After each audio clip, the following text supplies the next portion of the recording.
नमस्कार दोस्तों, आपका स्वागत है डिफेंस स्कोप पर। आज हम लेकर आए हैं भारत की डिफेंस और स्ट्रेटजिक वर्ल्ड से जुड़े कुछ नए और इम्पोर्टेंट अपडेट्स।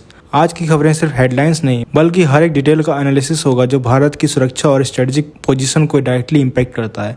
तो चलिए शुरू करते हैं बिना किसी देरी के। सबसे पहले खबर की बात करें तो पाकिस्तान एयरफोर्स ने अपनी विश लिस्ट में एक नया नाम जोड़ दिया है, J-35 फाइटर जेट। रिपोर्ट्स के मुताबिक पाकिस्तान एयरफोर्स ने ऑफिशियली J-35 को प्रिक्योर करने का डिसीजन ले लिया है और अगले 2 सालों में इसकी डिलीवरी स्टार्ट होने की उम्मीद भी है। बड़ा अनाउंसमेंट तो है, लेकिन रियलिटी चेक करना भी जरूरी है। J-35 को चाइना का latest 5th generation stealth fighter jet कहा जा रहा है, designed for career based operations. हाँ, इसका ऐसा रडार और एडवांस एवियोनिक्स जरूर इंप्रेसिव लगते हैं, जो कि सिर्फ पेपर पे। लेकिन दोस्तों, ये वही चाइना है जिसका माल ज़्यादा दिन चलता नहीं, और जब फाइटर जेट की बात हो रही हो तो रिलायबिलिटी सबसे बड़ी बात होती है। अब पाकिस्तान एयरफोर्स क्लेम कर रहा है कि ये एयरक्राफ्ट इंडिया के राफेल और Su-30 MKI से सुपीरियर होगा। भाई, राफेल ने बैटलफील्ड में अपना प्रूवन ट्रैक रिकॉर्ड दिखाया है और Su-30 MKI को भी ऑपरेशनल एक्सपीरियंस का एडवांटेज है। यहाँ पाकिस्तान का डिफेंस एस्टेब्लिशमेंट एक ख्याली प्लाव बना रहा है कि J-35 की स्टील्थ और टेक्नोलॉजी से उन्हें 7-8 साल का टेक्टिकल एज मिलेगा। लेकिन दोस्तों, टेक्नोलॉजी जितनी भी अच्छी हो, अगर पायलट्स और सिस्टम प्रॉपर्ली इंटीग्रेट ना हो, पाकिस्तान एयरफोर्स को ये याद रखना चाहिए कि एक शाइनी नई टॉय लेना और उसे इफेक्टिवली चलाना 2 अलग बातें होती हैं। इंडिया के पास सिर्फ एडवांस जेट्स नहीं, ऑपरेशनल एक्सपीरियंस और वॉर टेस्टेड स्ट्रेटजीज भी हैं। पाकिस्तान एयरफोर्स के पास अगर J-35 आ भी गया तो क्या वो उसका फुल पोटेंशियल यूज़ कर पाएंगे या सिर्फ शोपीस बनकर रह जाएगा जैसे उनके कई चाइनीज़ माल। और अगर J-35 की बात करें तो इंडियन एयरफोर्स अपने इंडिजिनस प्रोजेक्ट्स जैसे AMCA को फास्ट ट्रैक कर रही है और राफेल और Su-30 MKI जैसे जेट्स को भी कंटिन्यूसली अपग्रेड भी कर रही है। बेटर सेंसर्स के साथ, इलेक्ट्रॉनिक वॉरफेयर सिस्टम और नेक्स्ट जनरेशन वेपन्स के साथ हम अपना आज सुधार रहे हैं और कल के लिए रेडी भी हैं। तो दोस्तों, पाकिस्तान का J-35 प्लान एक और फ्लैशी अनाउंसमेंट लगता है, लेकिन असलियत तो तब पता चलेगी जब बैटलफील्ड पर ये प्रूवन होगा। और जब तक पाकिस्तान एयरफोर्स ये करने की कोशिश करेगी, तब तक इंडियन एयरफोर्स अपने सुपीरियर एज से उन्हें दिखा देगी कि रियलिटी और इमेजिनेशन में क्या फ़र्क होता है। तो दोस्तों, इस खबर को देख के क्या लगता है आपको? 2 लाइनें तो बनती हैं। आप बात करते हैं इंडियन नेवी के चीफ एडमिरल दिनेश त्रिपाठी के एक क्रूशियल बयान की, जिसमें उन्होंने बताया है कि हम चाइनीज PLA नेवी के इंडियन ओशियन रीजन में हर एक मूवमेंट पर नजर बनाए हुए हैं। एडमिरल त्रिपाठी जी ने मीडिया को एड्रेस करते हुए कहा है कि हम उनकी वॉरशिप्स और रिसर्च वेसल्स के हर एक एक्टिविटी का पता रखते हैं, उनकी लोकेशंस और उनके ऑब्जेक्टिव्स का हमेशा ट्रैक करते हैं। ये अपडेट इसलिए भी जरूरी है क्योंकि हम जानते हैं कि चाइना अपने आप को मिडिल किंगडम कह के ग्लोबल डोमिनेंस इस्टेब्लिश करना चाहता है। उनकी स्ट्रेटजी पैसिफिक ओशियन में तो जाहिर हो चुकी है, लेकिन अब वो इंडियन ओशियन में भी अपना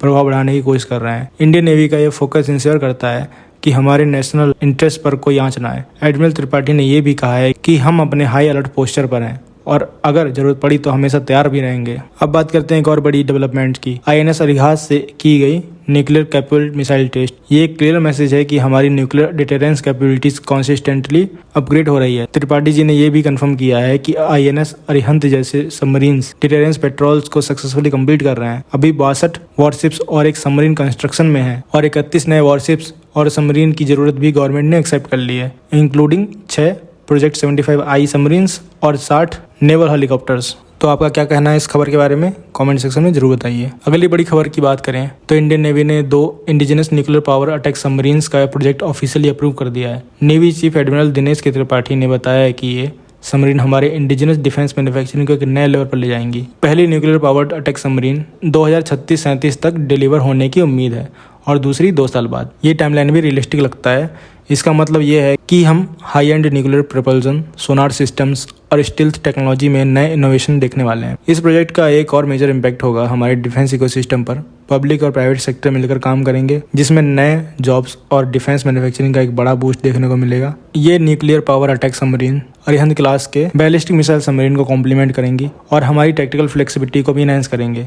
इस प्रोजेक्ट से सिर्फ नेवी नहीं, पूरी डिफेंस इंडस्ट्री का एक नए एरा में कदम रखा जाएगा। दोस्तों, अगर हम इंडियन नेवी के मैरीटाइम अचीवमेंट्स की बात करें तो INS विक्रांत का नाम सबसे ऊपर आता है। वाइस एडमिरल V श्रीनिवास ने कंफर्म किया है कि ये इंडिजिनस एयरक्राफ्ट कैरियर अब फुली ऑपरेशनल है और वेस्टर्न फ्लीट के अंडर काम कर रहा है। INS विक्रांत को 2022 में PM मोदी ने कमीशन किया था और आज ये वेस्टर्न नेवल कमांड के लिए एक की एसेट बन चुका है। 45,000 टनेज कैपेसिटी के साथ ये aircraft carrier MiG-29K, Kamov 31, MH-60R multi role helicopters और लाइट कॉम्बैट एयरक्राफ्ट को भी ऑपरेट करने की कैपेसिटी रखता है। कोचीन शिपयार्ड ने इसे बनाकर भारत की शिप बिल्डिंग कैपेबिलिटीज को एक नई ऊंचाई दी है। ये शिप एक मॉडल मार्वल है जिसमें 2200 कंपार्टमेंट्स हैं जो 1600 क्रू मेंबर्स को सपोर्ट करते हैं, इंक्लूडिंग वुमेन ऑफिसर्स। ये सिर्फ एक वॉरशिप नहीं बल्कि भारत के मैरीटाइम प्राइड का एक जीता जागता उदाहरण है। अगली बड़ी खबर हैदराबाद से है, जहां तेजस MK2 फाइटर जेट्स का रोल आउट पर काम तेजी से हो रहा है। फॉर्मर DRDO चीफ डॉक्टर जी सतीश रेड्डी ने कंफर्म किया है कि ये रोल आउट सितंबर-अक्टूबर 2025 के आसपास होने की उम्मीद में है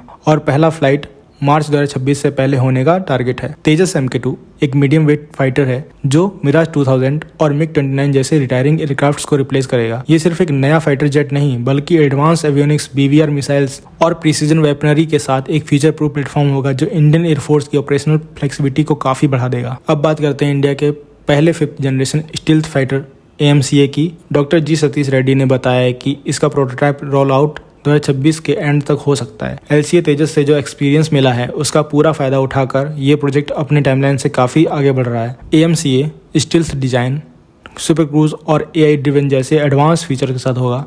ये सिर्फ भारत के लिए नहीं बल्कि ग्लोबल डिफेंस इंडस्ट्री के लिए एक बड़ी अचीवमेंट होगी। डॉक्टर रेड्डी ने बताया कि इस प्रोजेक्ट का सक्सेस भारत के डिफेंस इकोसिस्टम को एक वर्ल्ड क्लास स्टेटस देगा। दोस्तों, आज की खबरें यहीं तक थीं, लेकिन हर एक अपडेट से ये साफ होता है कि भारत अपने डिफेंस और स्ट्रेटजिक कैपेबिलिटीज को नए लेवल पर ले जा रहा है। अगर आपको ये वीडियो इन्फॉर्मेटिव लगी हो तो लाइक करें, शेयर करें और डिफेंस स्कोप को सब्सक्राइब करना ना भूलें। थैंक्स फॉर वॉचिंग एंड जय हिंद।